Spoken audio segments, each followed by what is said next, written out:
Morning, everyone. I wanted to start doing a little bit of advice giving from my desk. I've been thinking a lot as I've been coaching lately about some of the issues being brought to me by loan originators in our field. And of course, when you get into coaching, you dig in and you diagnose and you kind of solve the problems of the people that you're working with. Obviously, you have a foundation based on business planning and some core philosophies, and then of course focusing them on prospecting. But there's so much out there right now, even on these social medias, for articles and conversations that are taking place about solving this year's market and problems. And maybe it's because I'm old, which I am. I've been around and in the business, as everyone knows, for 30 years. So, I've been through a lot of really difficult markets. I wrote an article. I always refer back to 1998 because it had so many similar market symptoms, but it was a symptom of the beginning of the defaulting subprime loan. So totally different market, but it had issues like we have with rising rates and inventory and other symptomatic things. So, I guess in a nutshell, I want to say, that we all know that this year's symptoms are a result of us, we're going in a different direction. It's a recovery. It's a strengthening economy. And as such, optimism needs to replace pessimism, but we need to get serious about how we're going to solve to this. First and foremost, I always use, I'm an analogy queen. Everyone that knows me knows this, but, solving, I compare the loan officer to a race car driver.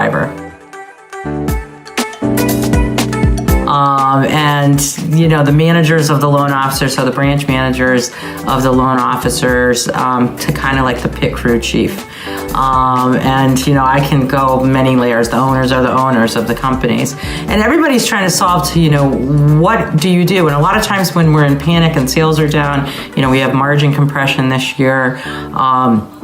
So managers aren't making as much. A panic ensues, and they start throwing out all the fundamental things, and they start to, try to retweak plans, which plans need to be retweaked if they're not working. But throwing out the fundamental things, the base, the core things that have always been tried and true is typically wrong. And, I get that new technology is emerging. I'm out there. You see me out there at all the conferences, technology conferences, because I want to understand what's coming. And, of course, all the discussions, on FinTech, are there about mobility and obviously blockchains being examined for the future. And, all these things, that levers that will probably help us. So I'm pro-technology.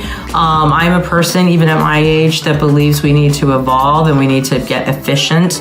And I think loan officers should. I think if they're not operating with a CRM and doing it really, really well, that's silly because that's a virtual assistant. Now, having said all this, none of all the tools and all the money we're spending and all of these solutions that we're giving them are going to work if the fundamentals, back to the fundamentals, are not there. So my statement today is about, really examining, before you go buy a new race car, before you buy a new engine for the race car that's not winning races, look under the hood, grab your pit crew, grab your mechanics, and take a look at what is there and look to see, are your people staying focused in sales calls? Are they, first of all, showing up?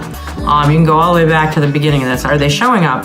Are they showing up focused? Are they focused on prospecting? How many hours a day are they doing it? When they're doing it, how well are they converting?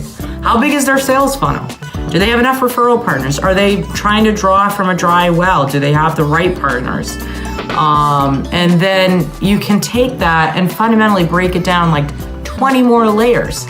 And I know it's kind of like duh, obviously, but the big trick here is not in knowing what to do. It's getting the loan officer to do it. I've been managing loan officers for 30 years and I love them. And to great success has come execution, but execution comes back on accountability. So I'll end with this. If you have a pit crew chief, if you have managers or you are one, you cannot know if the engine you currently have is operating right unless you look under the hood, unless you're timing your races, unless you're examining how well and efficient that computer in that car is.